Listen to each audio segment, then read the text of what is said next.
আসসালামু আলাইকুম, সবাই কেমন আছেন? আলহামদুলিল্লাহ আমরা সবাই খুবই ভালো আছি। তো আজকে অল্প মশলায় কীভাবে আমি ঝাল কম দিয়ে মুরগির মাংস রান্না করি সেটি আজকে আপনাদের সাথে শেয়ার করব।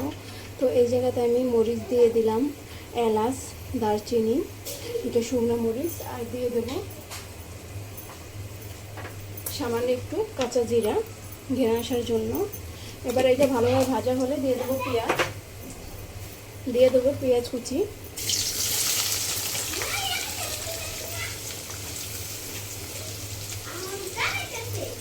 এবার পেঁয়াজটা লাল লাল করে ভেজে নেব, একটু ঝোল করে রান্না করব মাংসটা। তো যারা ইউটিউব থেকে দেখতেছেন তারা অবশ্যই লাইক করবেন, সাবস্ক্রাইব করে বেল আইকনটি বাজিয়ে দেবেন যাতে করে পরবর্তী ভিডিওটা পান। আর যারা ইউটিউব থেকে ফেসবুক থেকে দেখতেছেন তারা অবশ্যই লাইক, কমেন্ট, শেয়ার, ফলো দিয়ে দিবেন। তো সবাই আমার পাশে থাকবেন, সবসময় আমাকে সাপোর্ট করবেন। এই দোয়াই সবসময় করি, সবার জন্য অনেক অনেক দোয়া করি যাতে করে সবাই ভালো থাকে। তো পেঁয়াজটা আমি লাল লাল করে ভেজে নেব। পেঁয়াজটা কিন্তু লাল লাল করে ভেজে নিচ্ছি। এরকম যখন হবে তখনই কিন্তু মশলা বাটাটা দিয়ে দিতে হবে। এই জায়গাতে আমি দিয়ে দিলাম আদা, রসুন, জিরা, পেঁয়াজ বাটা সব দিয়ে দিলাম। এবার আমি মশলাটা খুব সুন্দরভাবে কষিয়ে নেব। এবার আমি দিয়ে দেবো পরিমাণ মতন একটু পানি। মশলাটা যাতে করে একটু ভালোভাবে একটু কষানো হয় আর মশলা কাঁচা গন্ধটা চলে যায়। একে একে সব গুঁড়ো মশলা দিয়ে দেবো মরিচের গুঁড়া,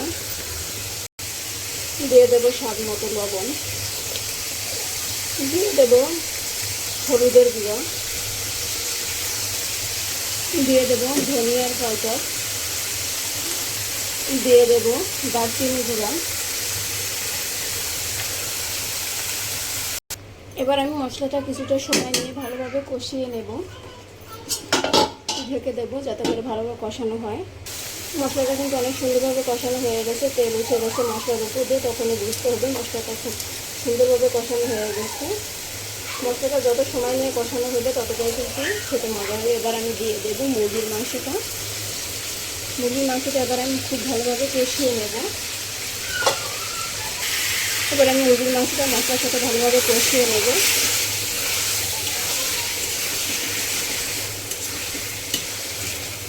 ভালোভাবে কষাতে হবে, এতে করে কিন্তু মাংসটা খেতে খুবই মজা হবে। কিছু সময়ের জন্য ঢেকে দেবো।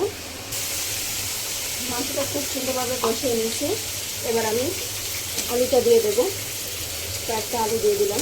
আলুটা মাংসের সাথে কিছু সময় কষিয়ে তারপর আমি পরিমাণ মতন ফুটান্ত কুসুম গরম পানিটা সেটা দিয়ে দেবো। মাংসটা অনেক সুন্দরভাবে আমি কষিয়ে নিয়েছি। তো আপনারা ওইভাবে একটু চেরাই করে বলবেন কেমন হয়েছে। পানি দিয়ে দেবো, এবার গরম পানি দিয়ে দিছি। এবার আমি ঢেকে দেবো, কারণ এই মুরগিতে অনেকটাই পানি লাগে, গরুর মাংসের মতন শক্ত, এর জন্য পানিটা আমি বেশি দিলাম। তো দেখা হবে আবার রান্নার শেষে। তো রান্না করা হয়ে গেছে, শেষের দিকে জিরার গুঁড়ো দিয়ে নামিয়ে নিয়েছি। তো আপনারা বাসাতে এইভাবে অবশ্যই ট্রাই করবেন, ট্রাই করে বলবেন কেমন হয়েছে। তো আজকের ভিডিওটা এই পর্যন্তই। আলু দিয়ে মাংসের ঝোল রান্না করলাম। তো কেমন হয়েছে অবশ্যই বলবেন, আর আপনারা ট্রাই করে বলবেন কেমন হয়েছে।